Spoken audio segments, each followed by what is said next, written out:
Good evening. Good evening. Welcome to our Grace for Grief service. I'm glad that you are here. I am Reverend Melissa McQueen Simmons, the spiritual director and virtual pastor of Holy Ground Spiritual Center. We are living in some interesting times where many of us have lost something or someone. So tonight, I want us to be committed to being present for this moment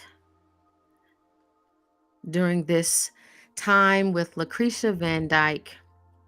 She gave a quote that said, "Surrendering to your sorrow has the power to heal the deepest of wounds." And that is by Sobonfu Some. We all know great grief is a multi-layer process, and this grief ceremony with Lucretia Vandyke will offer us a time to release, a time for healing, and a time in community. I'm going to read Lucretia's bio. With a journey that began as a little girl mixing herbs, clays, and muds on her grandparents' farm, Lucretia has been in the industry for over 20 years, a holistic educator, a speaker, herbalist, sacred sexologist, ceremonialist, spiritual light coach, intuitive, energetic, and Reiki practitioner, a diviner, and world traveler with over 3,000 hours of training.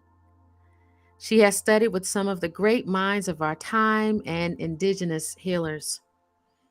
Lucretia has been a holistic practitioner for over 2 decades, focusing on integrating indigenous healing rituals, plant spirit medicine, and meditation into your modern day practice. She brings her vivacious spirit and message of self love in her work to inspire others to embrace their unique beauty and purpose. Her work with herbs and sacred practice honors women's wholeness, medicine, grief work, sexual trauma, ancestor connection, womb healing, self empowerment, food alchemy, and holistic skincare. She is a woman of all trades, a wealth of knowledge of many things. I invite you to get comfortable as she offers a process, a ritual, a ceremony as we live with our grief.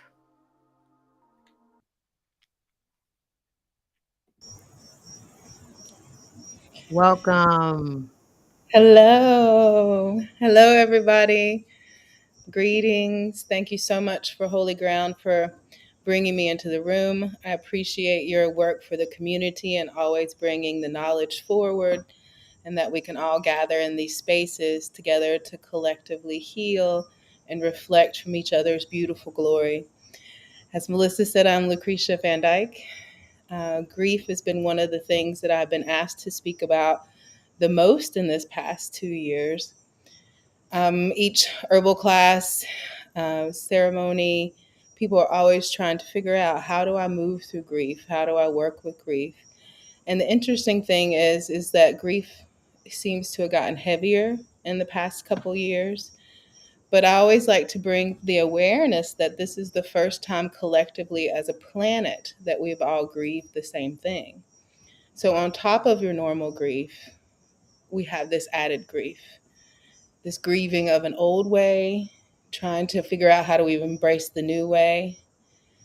So I would like to begin with an opening meditation just to bring us into our bodies. I'd like to invite you to get a pen and paper in case you want to make some notes as we go along. I'll give you a few seconds to do that. And then as we start focusing on our meditation, I want you to get your body into alignment. I would love to see both feet, have you put both feet on the floor. Get very comfortable in your sits bone or your buttocks. I would love for you to put your hands on your lower abdomen or your stomach and just begin to take deep breaths in, feeling the abdomen expand with each inhale. And then with each exhale. So we're inhaling in, feel it expand, exhale out. I also invite you to be very verbal with your breathing. I love sometimes when we get sounds with our breathing. That also is a way to help move any type of stagnant energy in the body. That's also a way for us to help move grief, is through sound. And our own physical body sound just helps move things. Have you ever just felt like you wanted to scream? That's good medicine in itself also. I think we should always give ourselves that space. So with both feet on the floor, closing your eyes, hands located on the lower abdomen or lower belly. We're going to inhale in, hold for 3 seconds, and then exhale out.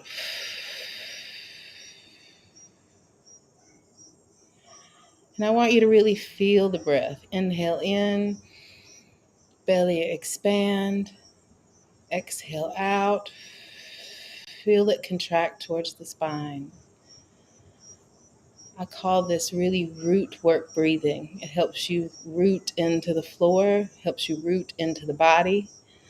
Sometimes I also call this ancestor breathing. It's like our foundation. So anytime that you feel scattered, this is a good one, and you need to focus and center yourself, or you feel like you're a little bit everywhere. Both feet on the floor. Inhale in, abdomen expand, exhale out. Get a few deep breaths in. And I would like to add something into this meditation. I want you to imagine a space that you feel most comfortable. It could be an old childhood memory, a tree you used to sit underneath in your grandparents' yard. It could be a spa that you once visited. It could be a river. It could be the ocean. And as you're taking those deep breaths, I want you to start coloring that picture in. I want you to try to feel what it felt like to sit there. This is our safe space. See if you can get to the point where you can smell the smells in the air, the salt water if you chose the ocean. Inhaling in. Can you remember how the sand felt between your toes? What color was the ocean? If you're in a forest, what kind of trees were there? Keeping your eyes closed. We want to build a visual image with this breath work. And with each inhale and exhale, painting a clearer picture as a way for you to move into a different space.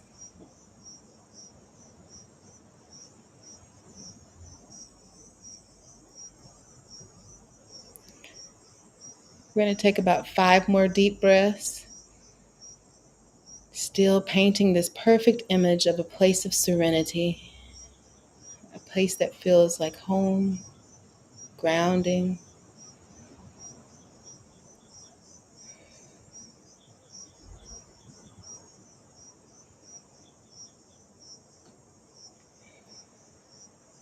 And on your last few breaths, I want you to come back into your body.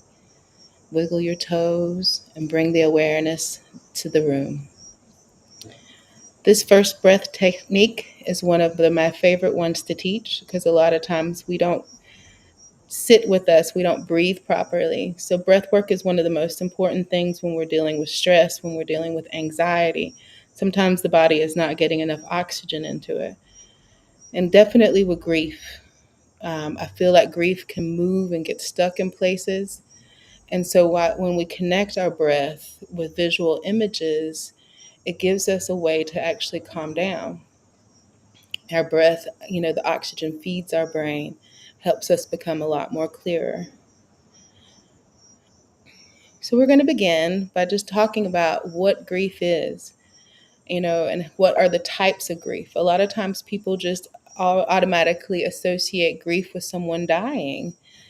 But what I have learned, especially from my teacher that Melissa quoted from Sobonfu Some, grief is such a multi-layer process. A lot of times we are grieving someone who once was here in the physical, who may have died and crossed over. So it's the loss of that love that we grieve, but it's not really a loss. They're not with us in the physical, but they're still with us. And so it reminds us of that love that we can bring into our lives at any time. Some of us are grieving from lost relationships, especially now during the pandemic. There's been so many divorces and breakups and different things. I too have had that experience myself. So, going through the process of grief and what that brings up is very important to acknowledge. Some of us have lost jobs during this time. So we're grieving this career or what we once did, and we're also grieving that stability. But we're also embracing something exciting and new. How can we rebuild ourselves?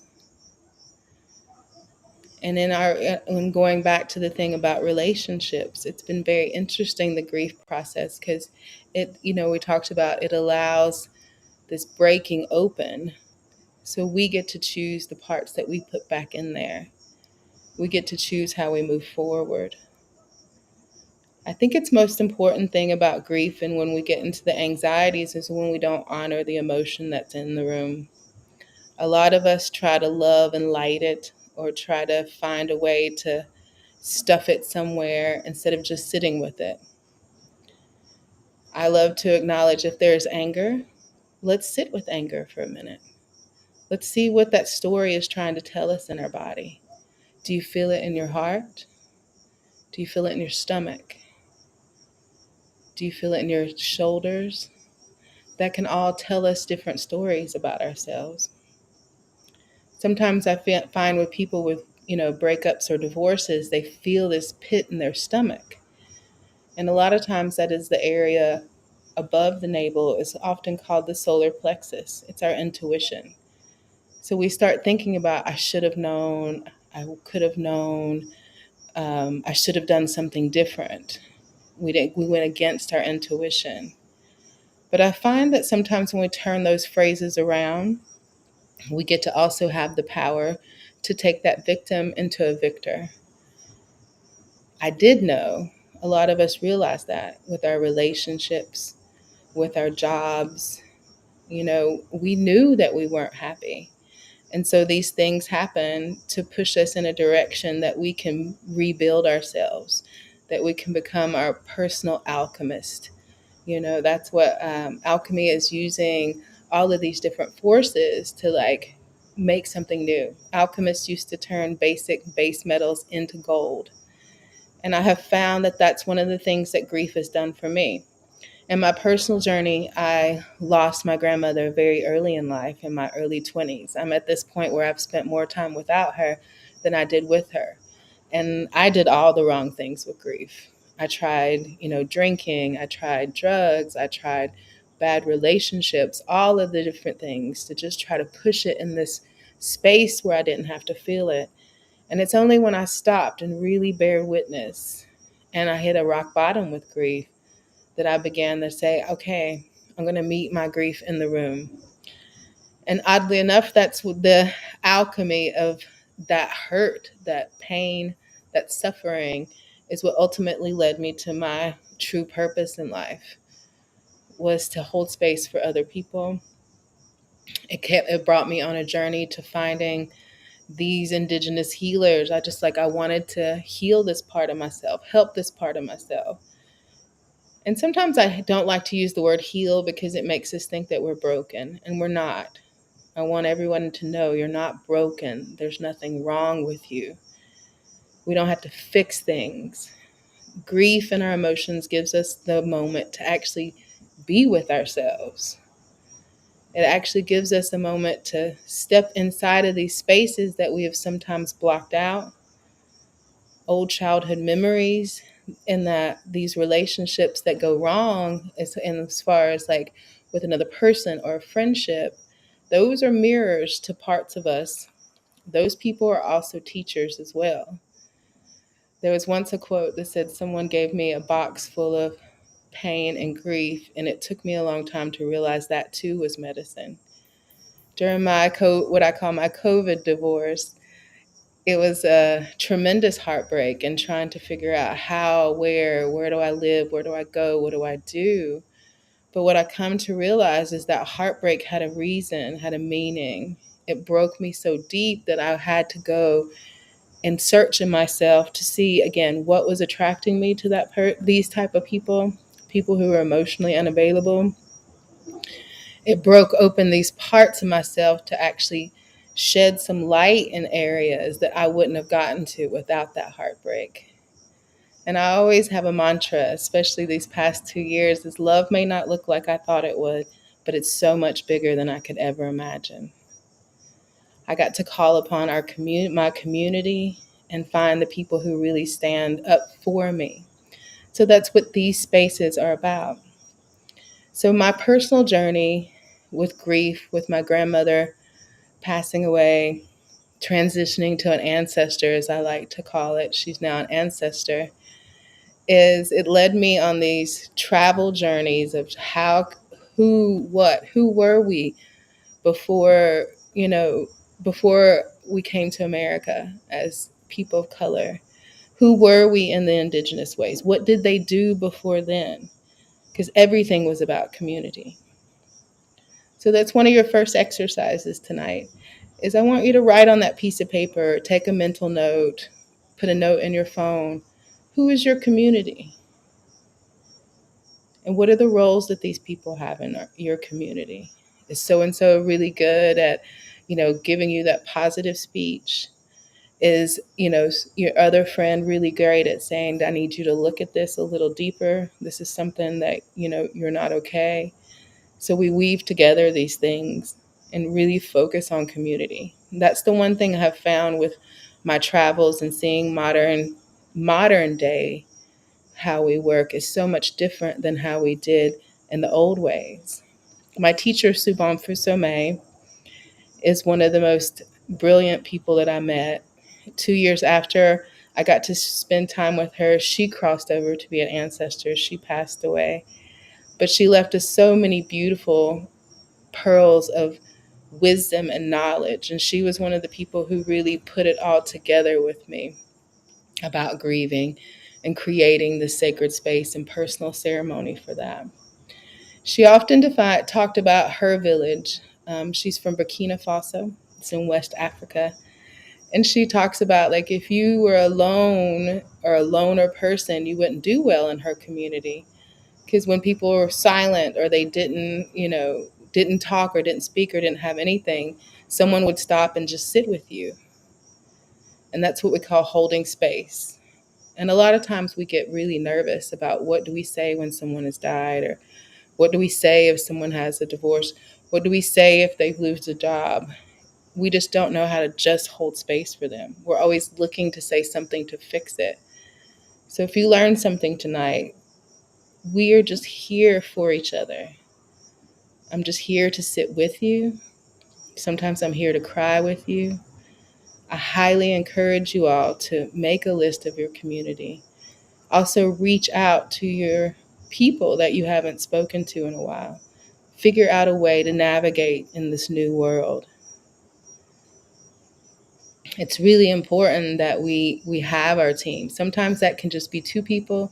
Sometimes that's, if you're lucky, you have two great people. Sometimes just one great person that can help pull you out of it or just help see you as a moment of reflection. So that's what I've truly found is one of the biggest things I think that we're missing in modern society is just a sense of community. And even more so, I'm seeing this great pause that we call COVID, this is kind of forcing people to step into community roles or forcing people to retreat more. So I encourage you, draw out your plan for your community. Really stand up for your community. Come to sessions like this. Figure out a way to have some form of connection to other people, and realizing when you need to ask for help, when you need to ask someone just to sit with you. Tell people, and then making a list of things that you do need if you don't have that community. What would you like it to look like? Sometimes they say, if you build it, it will come.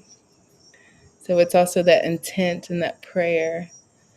I remember having like a rock. I painted this rock that said spiritual community. I've had that rock for 15 years.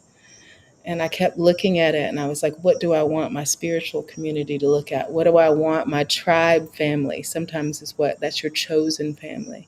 What do I want them to look like? What kind of roles do I want them to carry? And I'm at this beautiful point in my life where I see that person coming in.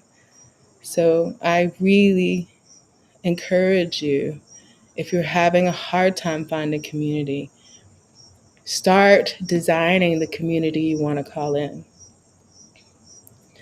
So another part of grief that is just writing in general. Sometimes we need to get the thoughts out of our minds. If we pull it from our brains and put it onto paper, it's moving in some way. So sometimes that monkey chatter that stays stuck. And sometimes you do write things that are going way left, very angry, very sad, depressed. You don't have to keep these things. One ceremony, I really highly encourage for people, especially when we're dealing with grief of a relationship and someone that we can't have closure with, or even someone who's passed away that maybe we wish we would have said something or could have said something. We can write that out. Our brain is such a brilliant thing in our body. It doesn't know whether we're physically saying something to someone or not. So writing becomes a useful tool and a useful ceremony and a useful ritual just in your daily practice. In the old days, what I learned from Sobonfu is they would actually do 2 and 3 day grief rituals. And I also see that in so many other cultures that I've visited around the world. Communities got together, they played music, they did drumming, they did song, and they just wailed and they cried and they moved it. In the modern times, we see that in some churches in the Wailing Wall, where you're just called up to church just to cry. And there's someone always there just to kind of hold your back, just hold space for you. Tears are one of the most beautiful things. Water. You see my background, I always choose with holy ground as water. Water is one of the elements that is associated with emotions and moving emotions. So one of the other ceremonies that I love is like, find you a beautiful space in nature that you can go and release your grief. Do the breath work that we did in the beginning. Really root down. It can be a park bench. You don't have to go hiking anywhere. But it's just one of those beautiful spaces in nature. Nature has all the things that help realign us.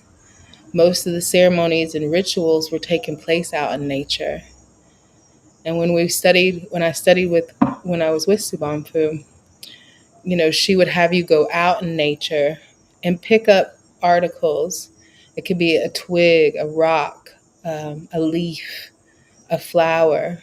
And she would say, speak your grief into this. So let's say, for example, if you're grieving a relationship or you had a divorce, you're like, I grieve the fact that I have to second guess the way I trust people. I grieve the way that you hurt my heart and that love looks different to me. And it's also in death, like if someone has died, there's a lot of things that we don't acknowledge. Sometimes we're just angry with them not being here. And these nature rituals, going into nature and like speaking that into there, the writing ceremonies that I was telling you about.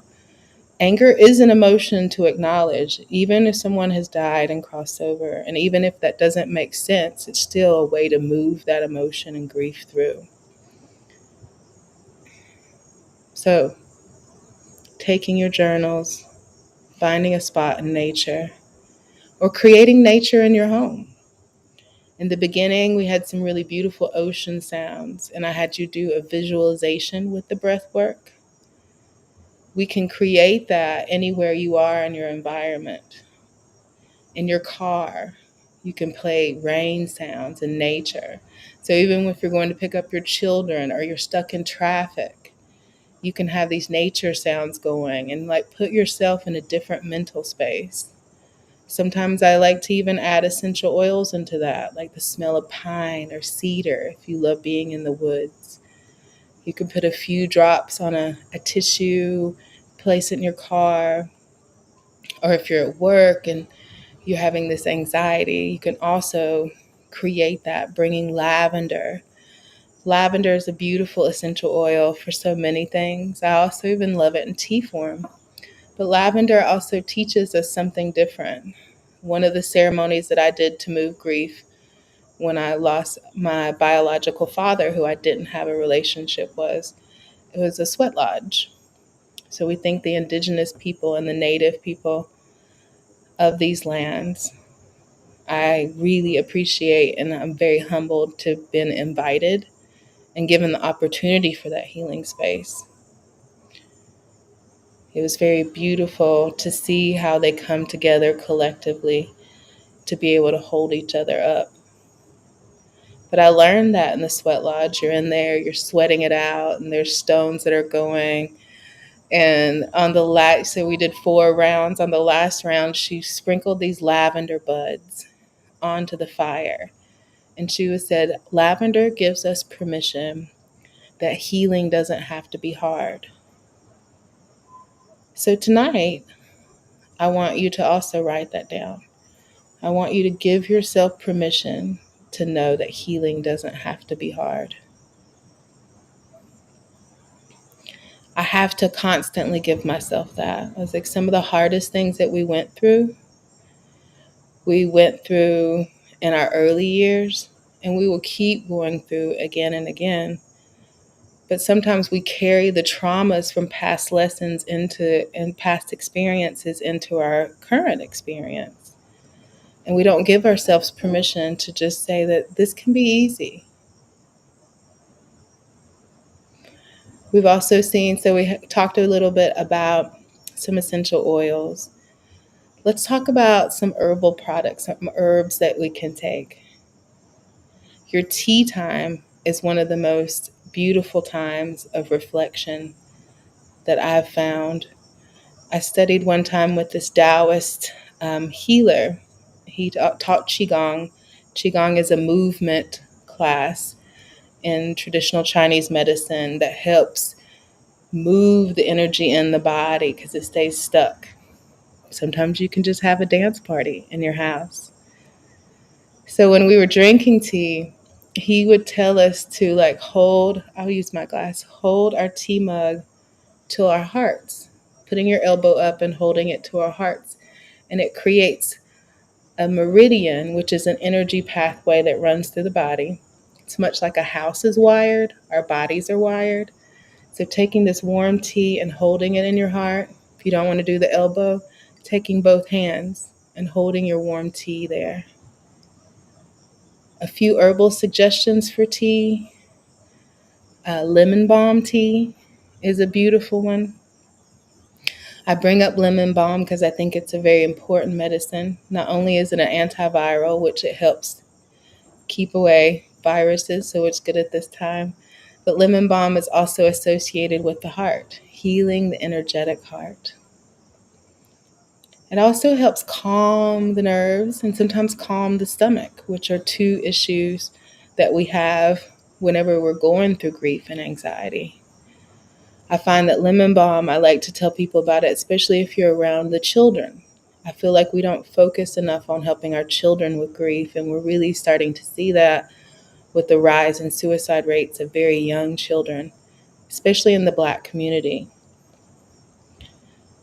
Whatever you're going through, understand that the youth around you is going through. And the youth do not have these ways of a lot of times, you know, moving this grief. So lemon balm tea is really beautiful for them also. I'm very big in, what is also something that I learned in studying with a lot of African spirituality, a lot of African herbalists from Africa, is spiritual bathing. That's using the plant medicine in our baths. It's going to have the same effect. So we got talked about lemon balm as this heart medicine.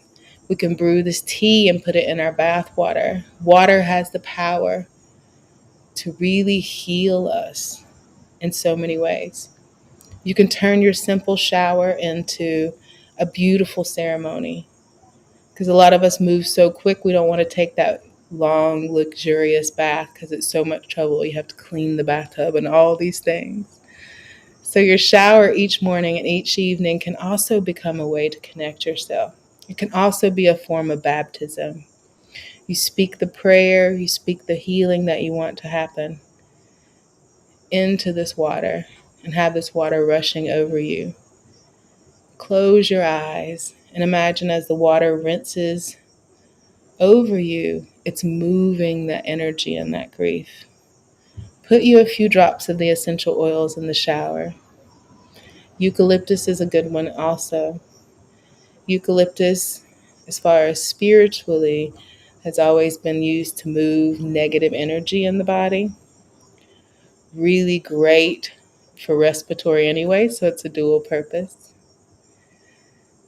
We saw baptism and in being dunked in the waters is such an age-old practice, especially in different religious communities.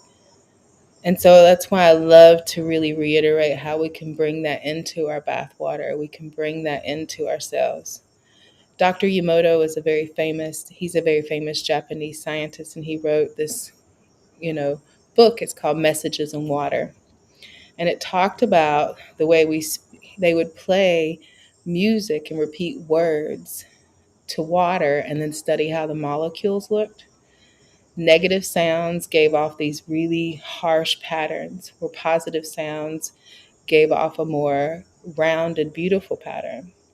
Our bodies are three-fourths water. So we understand the importance of how it is to stay hydrated by drinking water. That helps move things. And some people also write messages of inspiration on their water. So you can put tape a little message or tape something in that water. You can speak to that water while you're drinking it or before. Say your favorite Bible verse or prayer. Same thing goes for your shower.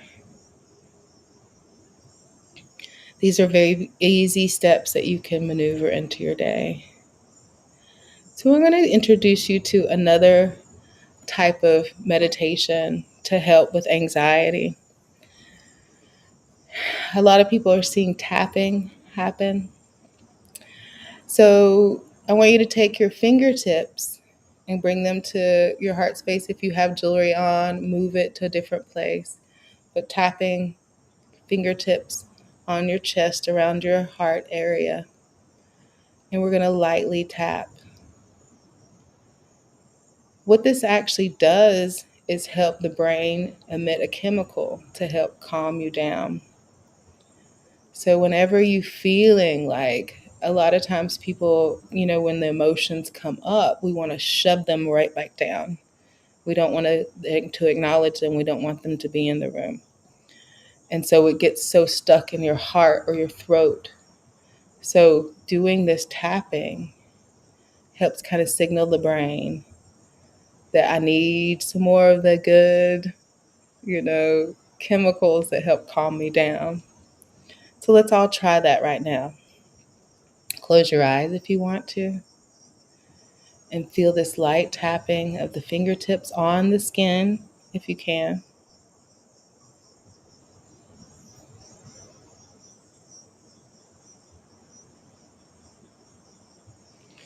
And I want you to see how you feel after you do that for a few moments.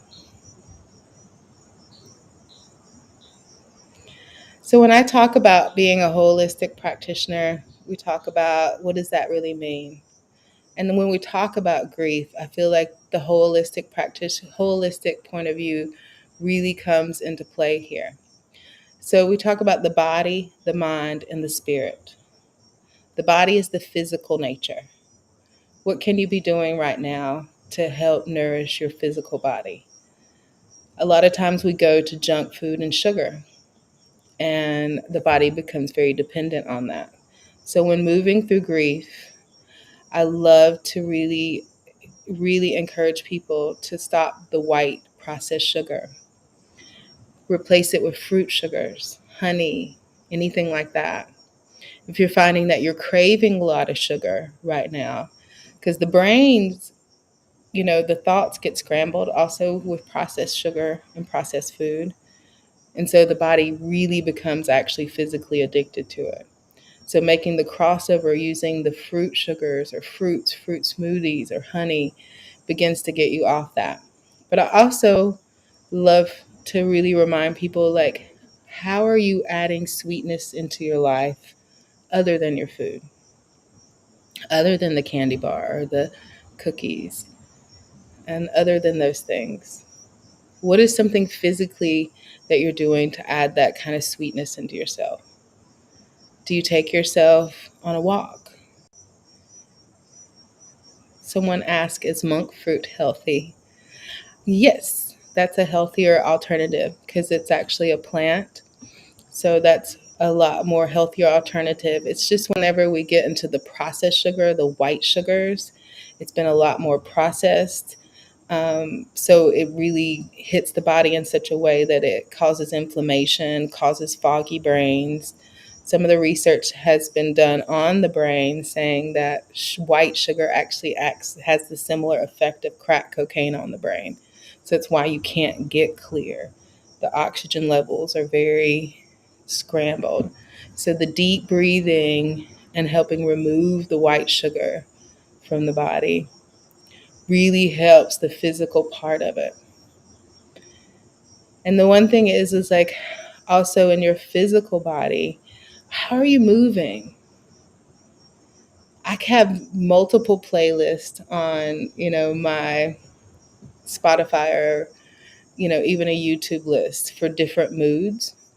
So in our physical body, especially since many of us have been home, I like to have different playlists to invoke different emotions, like a dance party. We moving, that's getting the grief moving, getting the body moving. It helps you also see in your body where things are not as not as stuck, not, it helps you be more present in yourself. The breath work also helps with the physical body. I have so breathing, moving.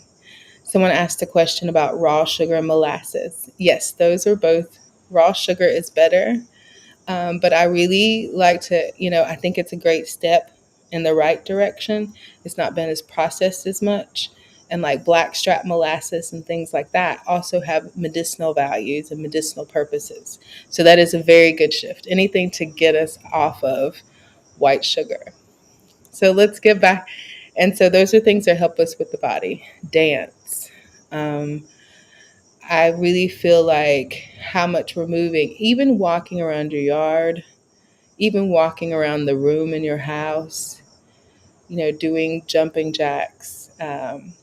And one of my clients, she used to love to hula hoop when she was a child. So we made that part of her grief was hula hooping and bringing those things back in. So one thing that we talk about with feeding, so that's the body, being mindful of processed foods, white sugar, drinking tons of water because we're thinking the body's water, if we can just keep it moving, keep the grief moving in there. Our exercise. Exercise doesn't have to be such a thing. It can be just, 5 minutes of yoga. You don't have to commit to the full hour class. 5 minutes of breath work, 7 minutes of the dance party to keep it moving. And those are also things that we don't feel like it, but sound has such a thing. Sound and water go very well. So when sound or these notes hit the body's like, ooh, I know what that is.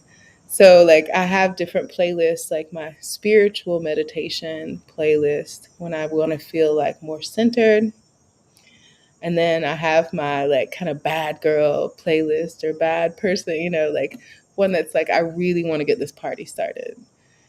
You know, these playlists help move us into a different mindset. And sometimes we need to be reminded because grief will stay stuck. It will keep us there. It will debilitate us. So getting that movement into yourself, moving the grief, shaking the grief. That's one thing I've noticed so much seeing different indigenous cultures and different cultures around the world. Dance is so important to them. Dance was so important to us as a Black community. My time spent in New Orleans, I realized Congo Square is a place that's always traditionally been, Sundays were the only days that the slave masters would allow our people to go in public by themselves. They took the day off to go to church. So our people would go to Congo Square and dance and drum and sing and just get that out for the day. And also just move. So dance is so important in all the different traditions. The drum is so important.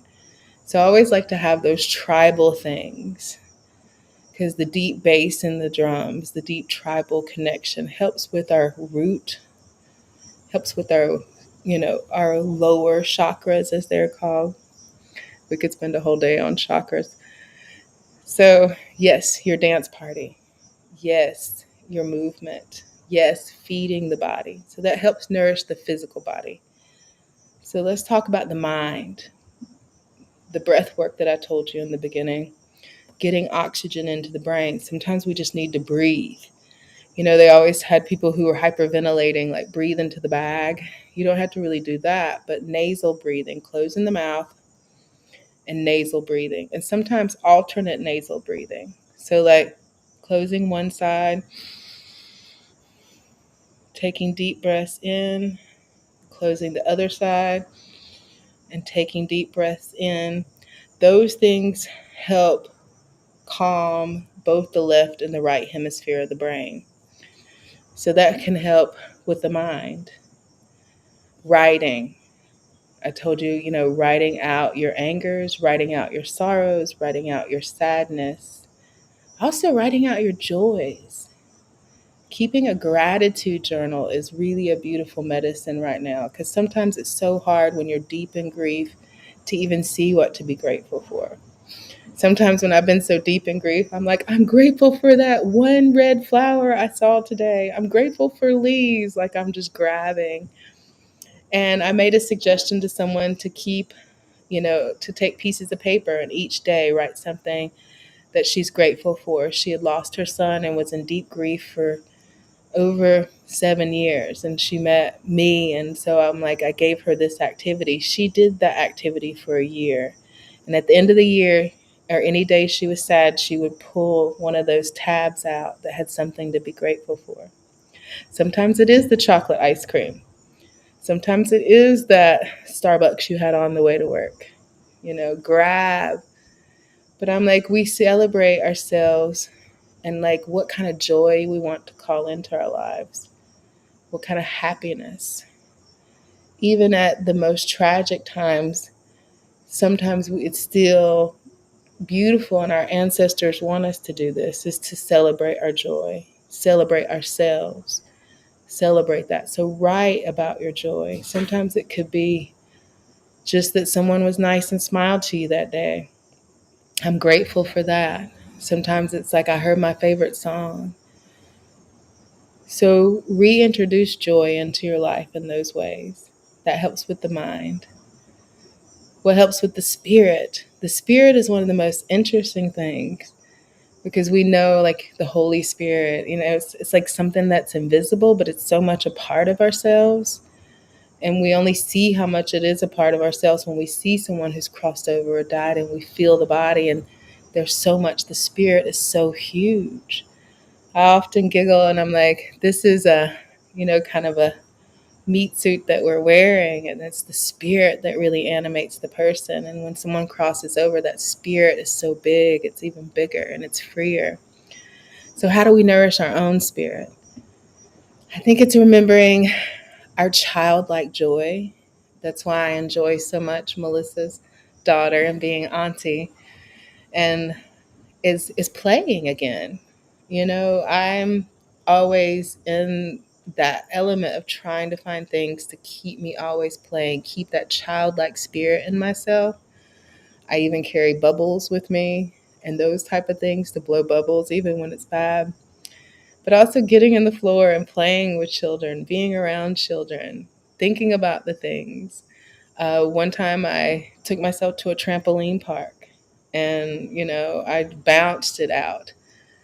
And so, what are some things that can really invoke that childlike joy?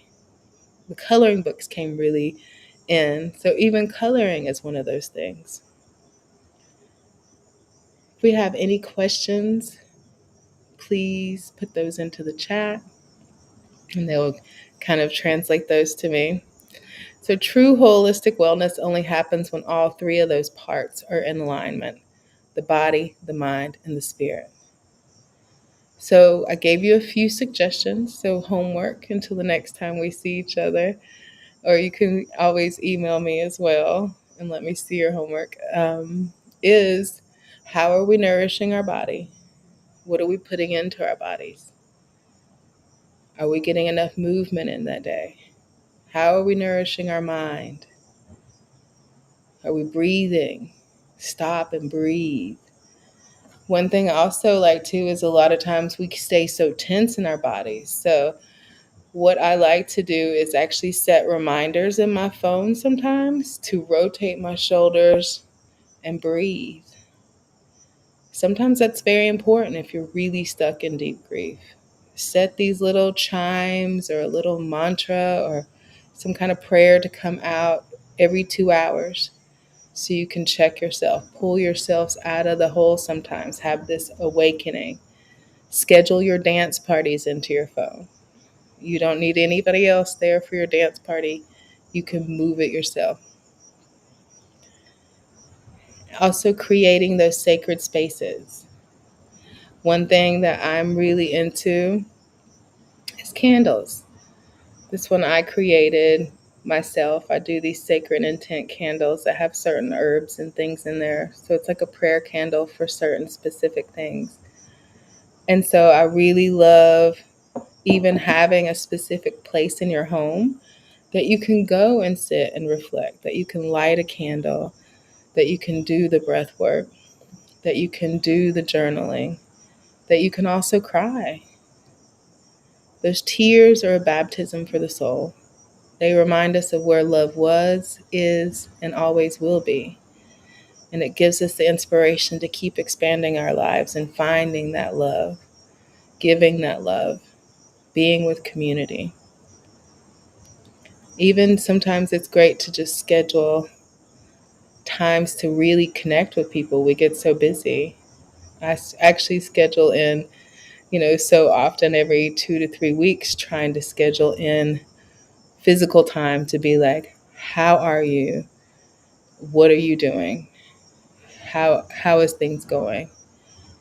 And really reaching out to the friend that you know that is grieving and understanding you don't have to fix it. That's what holding space is. We don't have to fix it. And it's also understanding when you make those notes about your community, it also reminds you that you are not alone. We all need to find more ways of connecting in this world. Some of the herbal plants I'm going to leave you with tonight as far as taking with herbs. Some of my favorite companies. And if you reach out to Holy Ground, I can send you some. You can get my email. I can send you some other resources. One company that I really love is Red Moon Herbs. It's Red Moon Herbs. They're out of Asheville. They have a grief formula. It's one of grief relief. It's one of my favorites. The plant medicines in that are hawthorn. Hawthorn is really used a lot, associated also with the heart energy, helping sedate. Mimosa is another one. I don't know if anybody's noticed, especially in the South, the trees with these pink, like Dr. Seuss flowers on them. In Chinese medicine, it's known the tree of happiness. Mimosa blossoms help move deep grief in the body. I love that formula. Another really good herb I think to take right now is holy basil or tulsi. Holy basil helps with PTSD in the body. I think it's really important medicine. And another one is milky oats.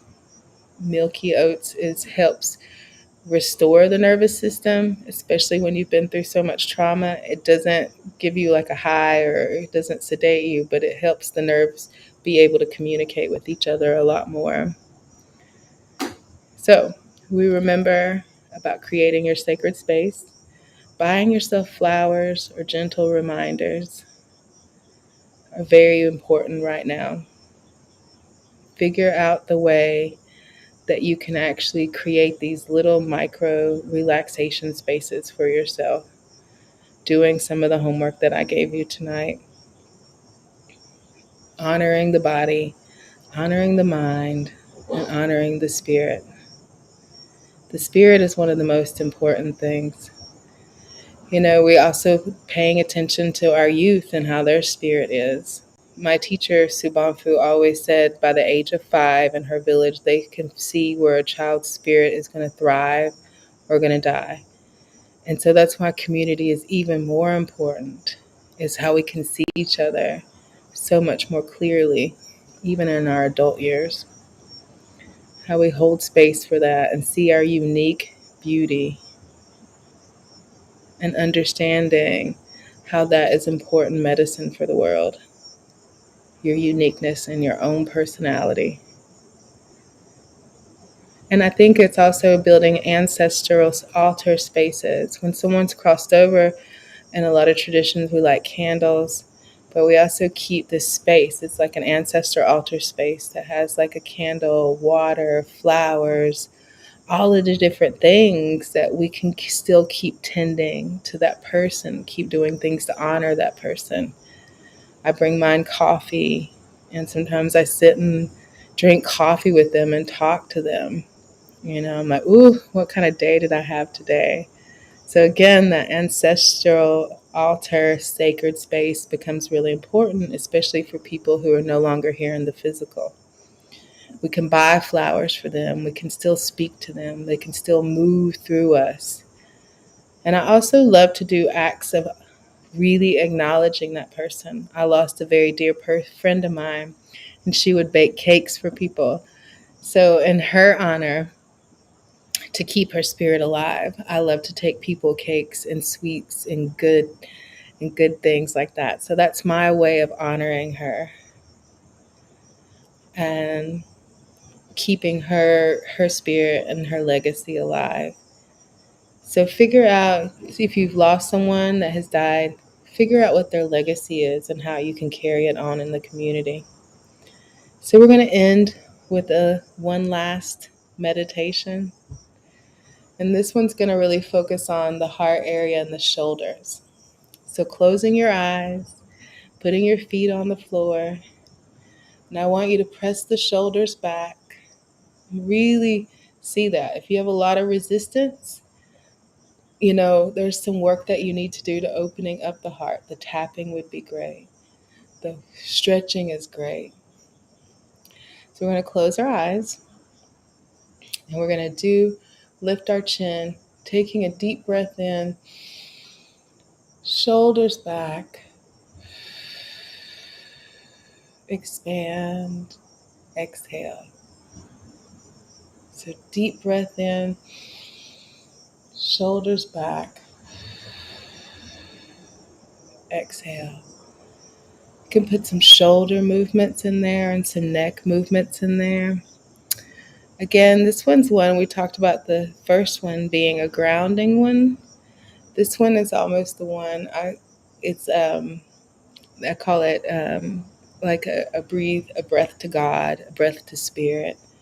So when we exhale out, we can imagine saying a prayer to God, saying something to spirit, saying a sacred wish that we would love to have, asking for the healing to happen in us, asking for the permission that the healing doesn't have to be hard. It's been so wonderful sharing these moments with you this evening. I hope that you've gotten something out of this in order to help build your own personal program. I am available for consultations, sessions with grief and healing, herbal consultations as well, spiritual light coaching, because sometimes your situation is so unique that you need the private and personal time. And I am also here for that. Until we are in the room together, be gentle with yourself. Find ways to nourish yourself. Understand that this is a really hard time. Find your community. Find your center. Incorporate these holistic practices into your life and build yourself a new program. And it takes a while. Be patient. Find a therapist. All of those things are very important to build yourself a holistic treatment plan. Understand that grief is a multi-layer process. We're grieving from things that happened as children. We're grieving from things that happened as adults. Until I see you again, much love and many blessings. Thank you, Holy Ground, for having me again this evening, and I will see you soon.